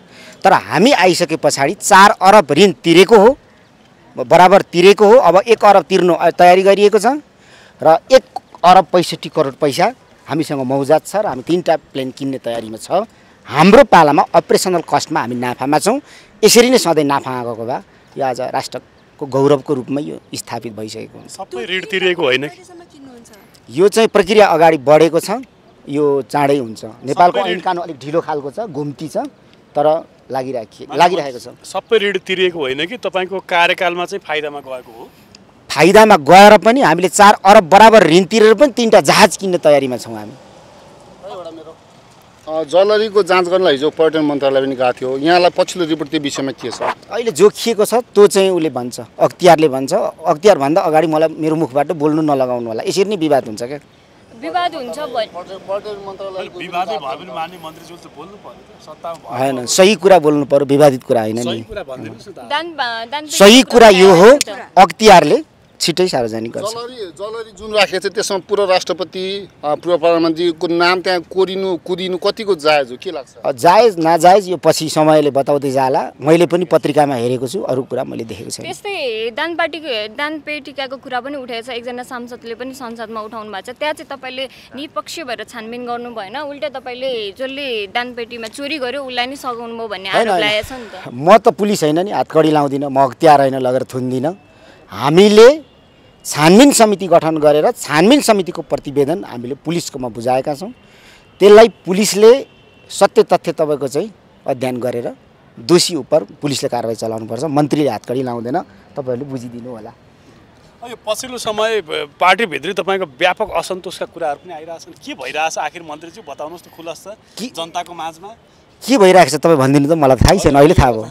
तपाईँले प्रधानमन्त्रीलाई पनि नटेरेको, प्रधानमन्त्री भन्दा नि माथि उठेर काम गरिराख्नु प्रधानमन्त्रीलाई पनि हेपेको प्रविधि बढा भन्ने कुरा टिका टिप्पणी आइरहेछ नि त। होइन यो पार्टीको नीति निर्देशन बमोजिम जानु भएन भन्ने कुरा हो। यो हल्लै हल्लाको देश, प्रदूषण बेगर त हामी बाँच्नै नसक्ने समाजमा छौँ। कसैले चलाएको प्रदूषण होला अनि त्यतै सोध्नु।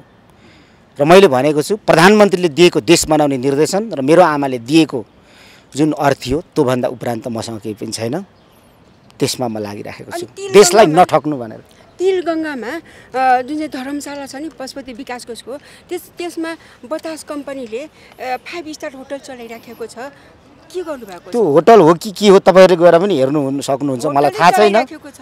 त्यो पनि अख्तियारमा छ। अख्तियारमा भएको विषयमा मैले बोलिराख्नु उचित हुँदैन। अनि अख्तियार चाहिँ किन यस्तो सुस्त गतिमा छ? सरकार तपाईँहरूको छ, जिम्मेवार त तपाईँहरू पनि हो नि। अनि किन यस्तो भनेर लगेर यस्तै क्यामेरा तेर्साउनु न उहाँ पनि, किन मलाई सोध्नु? तपाईँसँग अधिकार छ त किन यस्तो हुन्छ सोध्नु न गएर।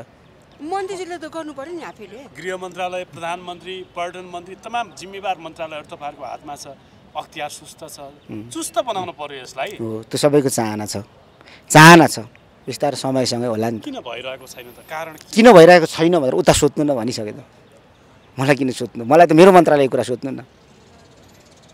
तपाईँको मन्त्रालयको कुरा सोधिराख्दाखेरि एकजना सांसदले आरोप लाउनु भएको छ, तपाईँले कुचो लाउने बाहेक के काम गर्नुभएको छ, एकचोटि उहाँलाई प्रश्न गरिदिनु भन्नुभएको छ। यसको जवाफ चाहिँ के दिनुहुन्छ? उहाँले कुचो लाएर देखायो भइगयो नि त। उहाँ एसीमा सुत्ने नि कुचो लाउनलाई गाली गर्नु त भएन नि, लगाएर देखायो भयो। हामी चाहिँ 36,155 जना देशमा जनताद्वारा निर्वाचित हामी प्रतिनिधिहरू छौँ। 36,100ले यो काठमाडौँ सफा गरौँ त 3 घन्टामा सकिन्छ। त्यहाँदेखि देखा जाएगा, गरेर देखाउँ न। गरेर नदेखाउने अनि आरोप लाउने त तपाईँहरूले पनि खण्डन गरिदिनु क्या। यही बिचमा प्रमुख प्रतिपक्ष दल यति बेला चाहिँ अब यो सरकार ढलाउन भनेर कम्मर कसेर लागेको छ। आज ढल्ने कि भोलि ढल्ने कि 1 हप्तामा ढल्ने कि 15 दिनमा ढल्ने ढल्दैन। प्रमुख सचेतकले भनिसक्नु भयो, एमालेको सचेतकले 1 महिना पर जाँदैन भनेर भनिसक्नु कि उहाँ अब भगवान्सँग त सङ्गत गरिएन कि उहाँ भगवान्भन्दा माथि हो। मलाई थाहा छैन, मलाई लाग्छ यो सरकार ढल्दैन। यो सरकार यस कारणले ढल्दैन कि ठुलो पार्टीहरूमा देखिएको अविश्वास अझै देशलाई अस्थिर बनाउने हो भने आउने निर्वाचनमा यो ठुला दलहरूको सङ्कट झन् अस्तित्व सङ्कटमा जान्छ। त्यस कारणले यो सरकार ढल्दैन। सहमति अनुसार फुल फेजमा यो सरकार जान्छ। कहिलेसम्म चल्छ नि यो सरकार? यो सरकार 5 वर्ष होइन। सँगसँगै अस्तित्व सङ्कटमा त तपाईँहरूको पनि पर्ने देखियो, किनभने जनतालाई आश्वस्त बनाउन सकिरहेको छैन सरकारले। जनता बनाउन सकिँदैन नि त। होइन, जनतालाई सरकार छ भन्ने किसिमको वातावरण सिर्जना गर्न सकिरहेको छैन। तीव्र निराशा छ, तीव्र असन्तोष छ जनतामा, देखिरहनु भएको छ नि। यहाँ त जनताको भावना बुझ्ने मान्छे छ। यो अहिले सङ्कट छ, चौतर्फी सङ्कट छ। सङ्कटको सूचकहरू बिस्तारै सुधारमा पनि गइरहेको देखिँदैछ। तर के हो भने यो सरकारलाई बोधै नभएको कुरा होइन नि, समस्या छ र त्यो सँगसँगै समाधान पनि छ भन्ने कुरा सरकारलाई थाहा छ र सरकार लागिराखेको छ। प्रधानमन्त्रीलाई प्रत्यक्ष रूपमा हेर्दा त देखिँदैन उहाँ लाग्नु भएको छ भन्ने। विभिन्न साना साना कार्यक्रमहरूको उद्घाटनमा पुग्नुहुन्छ, कहिले चन्द्र ढकालको पछाडि लागेर भुटोल पुग्नुहुन्छ। मान्छेलाई जाँच्ने तपाईँको कसी छ र? अकबरी सुनलाई जाँच्ने पो कसी हुन्छ त, मान्छेलाई जाँच्ने त कसी हुँदैन। अब हेरौँ न, बाँकी छ नि त। तर मुलुकको अभिभावक, कार्यकारी पद धारण गरेको व्यक्ति, यी तमाम मङ्गीहरू, भ्रष्टाचारहरू, व्यथितिहरू, यी समस्याको निवारणतर्फ किन ध्यान छैन भन्ने प्रश्न त जायज हो नि मन्त्री। 2 घन्टामा परिवर्तन हुने चलचित्र होइन नि त। देश बनाउने कुरा समय लाग्छ। कहिले लाग्छ? कति समय लाग्छ बताउनु? संसारको इतिहास प्रक्रियामा इतिहास हेर्नुहोस्। आएपछि 13 पटक 14 पटक सरकारमा सम्मिलित भएछ। 3 पटक त सरकारको नेतृत्व गरिसके। 3 महिनामा 6 महिनामा ढालेपछि, 9 महिनामा ढालेपछि धन्न पो हामी बाँचेको छौँ। यो सङ्कट हाम्रो अस्तित्व सङ्कटमा हुनुपर्ने स्थायी सरकार परसम्म चलाएर लाने एउटा संस्कृति निर्माण भएको भएदेखि यति दुःख हुन्थेन होला नि त। यसमा मैले एउटा जोडेँ तपाईँलाई। त्यसमा 2टा थियो तपाईँको, अनि यो त धेरै होइन कुरा गर्दै गएपछि धेरै नै हुन्छ नि त। जस्तो गङ्गालाल हस्पिटललाई चाहिँ प्रधानमन्त्रीले त्यही प्रोग्राममा चाहिँ भन्नुभएको थियो यसमा म बजेट छुट्याएर यसलाई टिचिङ हस्पिटल बनाउँछु भन्नुभएको थियो। तर त्यो बजेटमा छुटिएन नि त। त्यसको जवाफ दिनुपर्छ। मैले जवाफ दिएन। उहाँ प्रधानमन्त्रीलाई कहिले बेलामा सोध्नु होला, यो कुरा म प्रधानमन्त्री समक्ष पुर्याउँछु। मेरो एउटा प्रश्न छ, मुस्लिमहरूलाई कति बजेट छुटाउनु भएको छ? मुस्लिमहरूलाई यसपाला कम भएछ। अब प्रवर्धनात्मक बजेटबाट क्षतिपूर्ति गर्ने मैले आज संसदभित्र प्रतिबद्धता गरिसकेको छु। र यो सँगसँगै पछिल्लो समय तपाईँको र हर्क सम्पङजीको पनि फेसबुकमा अलिअलि हानथाप भएको जस्तो देखियो। यसरी पपुलरिजमको लागि चाहिँ राजनेताहरूले आइरहेछ। यसरी गर्दाखेरि समाजलाई के सन्देश जान्छ? एउटा राजनेता भएर बसेर एउटा राजनीति गरिरहेको व्यक्तिले यसरी फेसबुकमै बसेर गाली गरेपछि नेपाली समाजको जनताले के सिक्नु? फेसबुक सामाजिक सञ्जाल हो, समाजमा घटेको घटनाहरू त्यहाँ व्यक्त हुन्छ। उहाँले सत्य तथ्य कुरा थाहा नपाई लेखिहाल्नुभयो, मान्छेमा भ्रम जान गयो। त्यो भ्रम सिर्जना गर्नुको निम्ति मैले त जवाफ मात्रै दिएको थिएँ, तपाईँको योजना पुगेको छ, नआत्तिनु होला, के बिग्रो र तथानाम त गरेको थिएन। होइन, यो पपुलरिजमले चाहिँ नेपाली समाजलाई कतातिर लान्छ भन्ने कुरा हो। के गर्नु त? यसको विरुद्धमा नारा जुलुस गरौँ त? यो जति पनि भएको छ नि प्रवृत्तिको विकास, नारा जुलुस गरौँ, के गरौँ? सही तरिकाले त प्रयोग गर्न सकिन्छ नि। हो, सही नै गरे जस्तो लाग्छ। किनभने हजारौँमा भ्रम परिसकेको थियो। सुदन किराँती गफाडी रहेछ भनेर लेखिदिनु भएछ। फेरि उहाँले मित्रताले मायाले क्या, फेरि उहाँले अन्यथाले पनि होइन, मायाले लेखिदिनु भएछ। कुरो यसो हो भनेर मैले जवाफ दिएको हो। अन्यथा छैन, हाम्रोमा त्यो च्यात्ने कोसिस नगर्नु न। खालि कहाँबाट च्यातिन्छ त्यही तानेकै। कुरा गर्न चाहिँ बडो सिपालु भएर निस्किनु भयो तपाईँ पछिल्लो समय। म किसानको छोरा हो, मेरो छातीभित्र पाप छैन। पाप नभएपछि सत्य कुरा वकालिन्छ, सत्य कुरा राम्रो हुन्छ, सुन्दर हुन्छ। सत्य बोल्छु भन्छ नि मान्नेज्यू, त्यसले चाहिँ भित्रबाट अन्तर हृदयबाट साँच्चीकै सत्य बोलेको हुन्छ कि हुँदैन भन्ने कुरा चाहिँ सोच्नुपर्छ। त्यो तपाईँलाई नै एकचोटि परीक्षित गरेर हेर्नुहोस्। तपाईँलाई बाहेक तपाईँलाई अरू कसलाई थाहा हुन्छ? अरू त व्यवहारले थाहा हुने हो।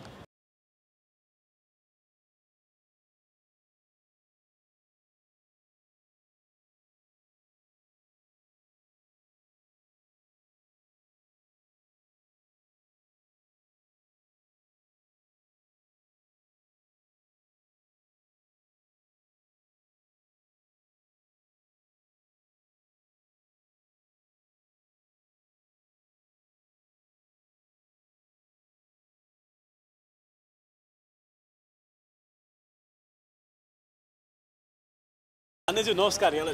नमस्कार।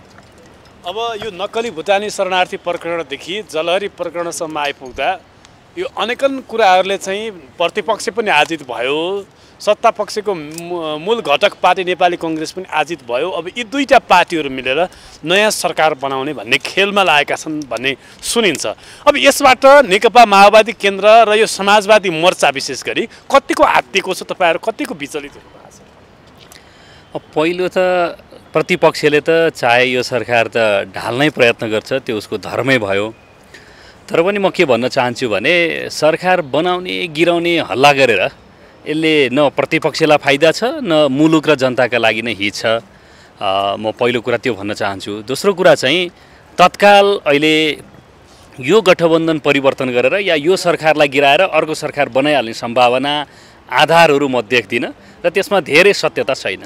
यो नक्कली भुटानी शरणार्थी प्रकरणमा दोस्रो चरणको छानबिन हुँदैछ, जसमा चाहिँ अब नेपाली कङ्ग्रेसको नेत्री डाक्टर आरजु राणादेखि कृष्णप्रसाद सिटौलासम्म तानिने सम्भावना छ र गृहमन्त्रीले त उहाँलाई पक्राउनै गर्न आदेश दिइसक्नुभयो भन्ने सम्मका समाचारहरू के आए छिटफुट। यो के कति सत्यता छ यसमा बताउनुहोस् त? मैले नि तपाईँले जस्तो समाचार पढेको हो। भ्रमात्मक हो अथवा सत्य हो? मैले नि तपाईँले जस्तो समाचार पढेको हो। अब आधार प्रमाण नपुगिकन, हाजिर गर्न नबोलाइकन, पक्राउ पूर्जी जारी नभइकन बाँकी गरिने टिप्पणीले मान्छेहरूको व्यक्तिगत जीवनप्रति चाहिँ आरोप र मानहानि जस्तो हुन्छ। त्यसैले म त्यसका बारेमा व्यक्ति किटेर त्योभन्दा थप टिप्पणी गर्न चाहदिनँ। अब यो सत्ताको नेतृत्व गरिरहेको माओवादी दल यति बेला प्रधानमन्त्रीदेखि गृहमन्त्रीदेखि विभिन्न महत्त्वपूर्ण मन्त्रालय सम्हालिरहेको छ, तर जनतालाई आश्वस्त बनाउन सकिरहेको छैन कि देशमा सरकार छ, सरकार चाहिँ जनताप्रति जिम्मेवार छ, राष्ट्रप्रति जिम्मेवार छ, जनताको जनजीविकासँग जिम्मेवार छ भन्ने कुरा चाहिँ आश्वस्त बनाउन सकिरहेको छैन। जसको ज्वलन्त उदाहरण महँगी बढिरहेको छ, भ्रष्टाचार यावत रूपमा भइरहेको छ भन्ने कुराहरू आउँछ, चाहे त्यो ब्युरोक्रेसीमा होस्, चाहे त्यो राजनीतिक संयन्त्रमा होस्। यो के भइरहेको छ आखिर यो देशमा बताउनुहोस् त? सरकारको नेतृत्व तपाईँहरू गर्दै हुनुहुन्छ। भ्रष्टाचारीहरू जेलमा गएको समाचार तपाईँहरूले पनि प्रसारण गर्नुभएको छ नि, होइन? त्यो चाहिँ केही काम नगरेको भन्न मिल्छ?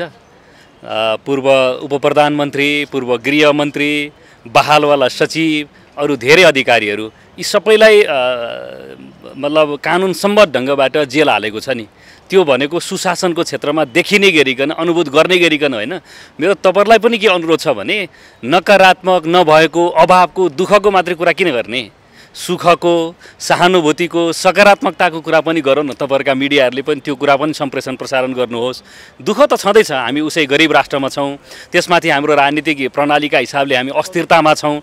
त्यसैले यसलाई स्थिरतातिर लैजाने, सरकारलाई बलियो बनाउने, सकारात्मक खबरदारी गर्ने, सकारात्मक ढङ्गले चिन्तन मनन गर्नेतिर सोच्नुपर्छ। मेरो तपाईँहरू र तपाईँहरू मार्फत यही अपिल छ। दुःख छ, दुःखको कारण छ, तर दुःख निदान गर्ने उपाय पनि छ, तर त्यो उपाय किन सुझाइरहेको छैन? खालि भएन, सकिएन, गरेन, रोइलो मात्रै किन गर्ने? रोइलो खाना लाउन त पुगेकै छ नि हामीलाई, छैन? रोइलो मात्रै किन गर्ने? मैले भन्न खोजेको कुरा दुःख छ, अभाव छ, चाहिँ मतलब पीडा छ, त्यो कुरा त छँदैछ। त्यसो भएर त हामी अब मतलब कमजोर राष्ट्रमा छौँ, अब अविकसित मुलुकमा छौँ, यसलाई विकसित दिशातिर चाहिँ अपग्रेड गर्नुपर्छ भनिराखेकै छौँ नि। त्यसैले मेरो तपाईँहरू सबै सञ्चारकर्मी साथीहरूलाई पनि के अपिल छ भने कहिलेकाहीँ सकारात्मक कुराहरूलाई पनि हाइलाइट गरौँ न, भइराखेका गरिराखेका कामहरूका बारेमा। त्यति मात्रै अपिल हो। जस्तो यो जलहरी प्रकरणमा विशेष गरी तपाईँहरूकै सांसदले संसदको रोस्टममा उभिएर यो जलहरी त सुनकै होइन पित्तलको भन्ने गर्नुहुन्थ्यो। अन्तत हिजो जाँच गर्दा सुनकै भन्ने पनि केही तथ्यहरू आएका छन् र परिमाण पनि जति चाहिँ जलहरी चढाइएको थियो त्यति नै आयो भन्ने कुराहरू छ। आखिर यो हल्लै मात्रै रहेछ है मान्यज्यू? शब्दलाई मात्रै नसमातौँ। मान्यज्यूले रोस्टमबाट के भन्नुभएको हो भने पशुपतिमा घोटाला छ भनेर उहाँले विषय उद्घार गर्नुभएको हो। महालेखाको प्रतिवेदनमा त्यहाँ बेरुजु देखिएको छ, अख्तियारमा यो कुरा उजुर भएको थियो। यदि केही पनि होइन रहेछ भने नि मान्यज्यूले कुरा त उठाउनु भयो नि, उता महालेखामा चाहिँ बेरुजु रहेछ, अख्तियारमा चाहिँ उजुर परेको रहेछ। उति बेलै सांसदले कुरा नउठाउँदै अख्तियारले थपकन यति अनुसन्धान गरेर केही पनि होइन भनेर बसेको भए यत्रो विवाद पनि हुँदैन थियो, बरालिनु पर्दैन थियो। त्यसैले केही न केही भएर विषय उठ्यो, टुङ्गेछ केही रहेनछ र टुङ्गेछ भने त सांसदज्यूलाई धन्यवादै दिनुहोस् न। अख्तियार एकाएक हिजो कसरी तात्यो त यतिका समय पछाडि? संसदले गम्भीर महत्त्वको विषय प्राप्त गर्यो। यस्तो यो चाहिँ एउटा रेकर्डको विषय भयो, सबैतिर ध्यान आकर्षण भएर अख्तियार बाध्य भएर छानबिन गर्न गयो। बाध्यात्मक कडी नआएको भए अख्तियारले छानबिन गर्थ्यो? किन नगरेको त?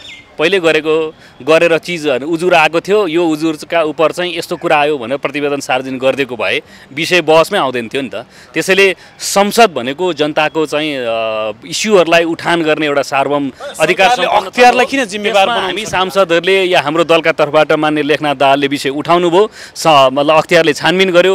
आधिकारिक औपचारिक रूपमा प्रतिवेदन बाहिर आउनु त बाँकी छ।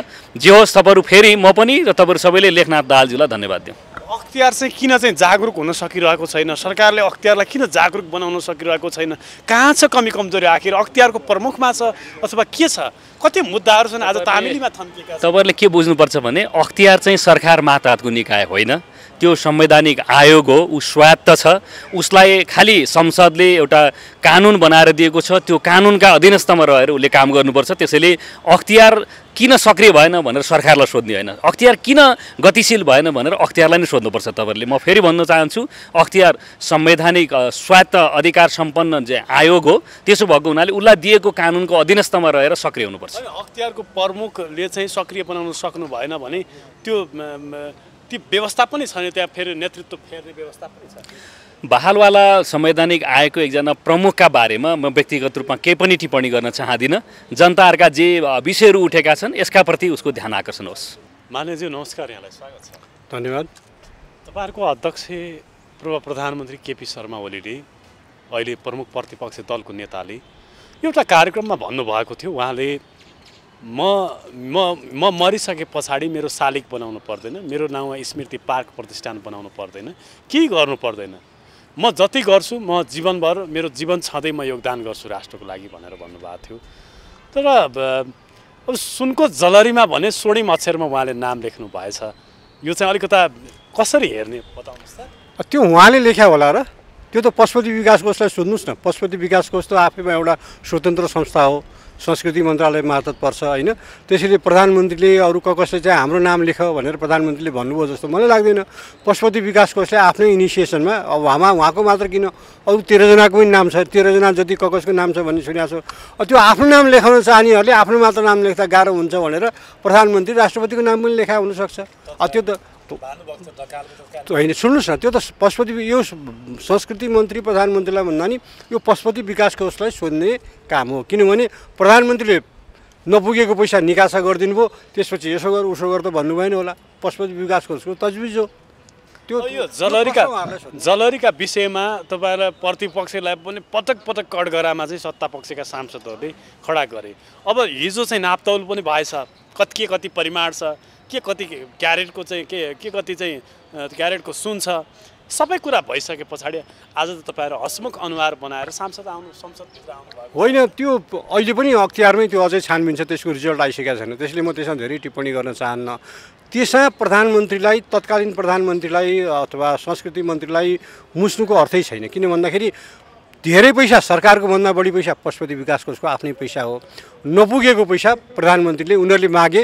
मैले सोधेँ, यसबारे मैले सोद्धा के हो त्यो भन्दाखेरि प्रधानमन्त्रीको चाहना हो कि त्यो सुनको जलहरी लाग्ने, अरूको भन्दाखेरि त्यो त्यहाँको भट्टदेखि लिएर पशुपति विकास कोषको चाहना हो।